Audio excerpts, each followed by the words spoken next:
Insurance কোম্পানির যদি কোনো এখানে সম্পৃক্ততা থাকে, যাতে ইন্স্যুরেন্স দিয়ে যতটুকু সম্ভব কভার করা যায়, কিন্তু যাদের ইন্স্যুরেন্স ছিল না সেটা কি হবে?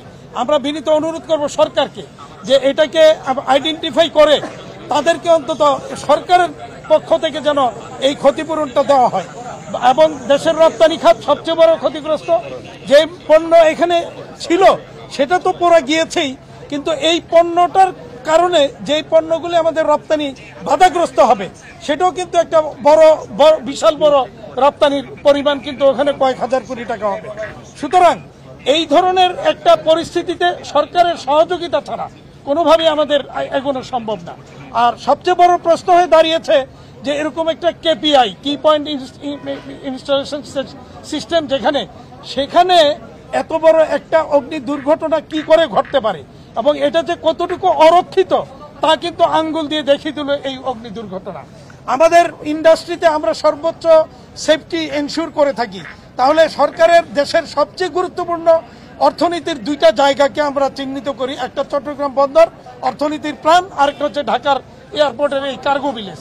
এরকম গুরুত্বপূর্ণ দুইটা জায়গা যদি এরকম অরক্ষিত থাকে তাহলে আমাদের আর নিরাপত্তা বা দেশের অর্থ সম্পদ বলেন, অর্থনীতি বলেন, কোথায় ভরসা রাখতে পারে? আমরা সরকারকে এই ব্যাপারে প্রয়োজনীয় ব্যবস্থা নেওয়ার জন্য বলবো এবং অনুরোধ করব এখানে পর্যাপ্ত পরিমাণে আগুন নিভাবার ব্যবস্থা ছিল কিনা সেটাকে খতিয়ে দেখার জন্য। আচ্ছা হাতেম ভাই, এখানে আমরা শুনছি যে আগুন শুরুতে যখন লেগেছে তারপরে একটা লম্বা সময় গেছে এই অগ্নি নির্বাপন ব্যবস্থা আনতে, অনুমোদন এটা সেটা, এই ক্ষেত্রে কি সিভিল এভিয়েশন অথরিটির কোনো ধরনের অবহেলা বা ঘাটতি আপনারা মনে করেন কিনা?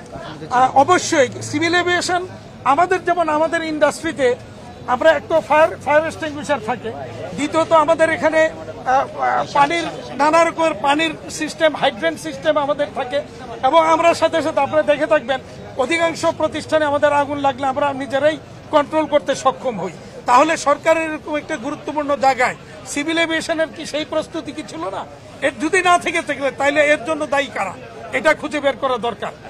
আচ্ছা, এক সপ্তাহের মধ্যে তিনবার এই বিভিন্ন ফ্যাক্টরিতে বা এটাতে কোনো ধরনের স্যাবোটাজ আপনারা মনে করেন? আমি কিছুক্ষণ আগে খবর পেয়েছি ইনসেপ্টা ফার্মাসিউটিক্যালসে আগুন লেগেছে। তাহলে আমরা কি এটা কি প্রশ্ন করতে পারি বা আমরা কি ভেবে নিতে পারি যে এর আগেও বিগত বছরগুলিতে আমরা এরকম দেখেছি এই প্রতিদিনই কোথাও না কোথাও আগুন লাগতো একটা ষড়যন্ত্রমূলক ভাবে এবং পরিকল্পিতভাবে? আজকে কি তাহলে এইটাও কি আবার শুরু হয়েছে? দেশের গুরুত্বপূর্ণ স্থাপনা, গুরুত্বপূর্ণ ইন্ডাস্ট্রি, গত পরশুদিন যেটা চট্টগ্রাম ইপিজেডে ঘটলো, আপনারা দেখেছেন কি ভয়াবহ অগ্নিকাণ্ড। এর আগের সপ্তাহে পলমল গ্রুপের একটা প্রতিষ্ঠানে ঘটলো, ওই দিন আপনার মিরপুরে একটা অগ্নির ঘটনা ঘটলো, আজকে আবার ইনসেপ্টাতে লেগেছে যতটুকু খবর পেয়েছি। তাহলে এইভাবেই কি অগ্নি দুর্ঘটনা ঘটতে থাকবে? সরকার এখানে কি করবে আমার মনে হয় একটু ভেবে দেখা দরকার।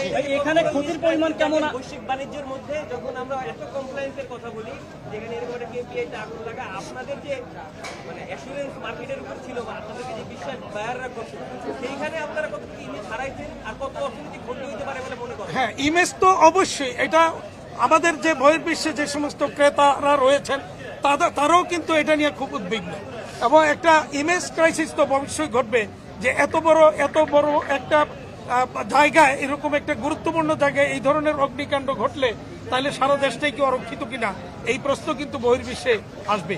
তো আমরা মনে করি এই ইমেজ কাটিয়ে ওঠার জন্য সবাইকে সম্মিলিতভাবে কাজ করতে হবে। সরকার যেমন করবে, এবং এখানে সিভিল এভিয়েশন থেকে শুরু করে বিমান মন্ত্রণালয়, আমরা যারা আমদানি রপ্তানিকারক আছে, সিএনএফ এজেন্ট আছে, সরকারের অন্যান্য গুরুত্বপূর্ণ সংস্থা যারা আছে, সবাইকে মিলে এইটার জন্য কাজ করতে হবে, এবং ভবিষ্যতে যাতে এই ধরনের কোনো ঘটনা না ঘটে সেই জন্য প্রয়োজনীয় উদ্যোগ বা ব্যবস্থা নিশ্চিত করতে হবে। ক্ষতি তো অবশ্যই কোনোভাবেই 1000 কোটি টাকার নিচে হবে বলে আমরা মনে করছি না ইনস্ট্যান্টলি এখানে যেটা হয়েছে।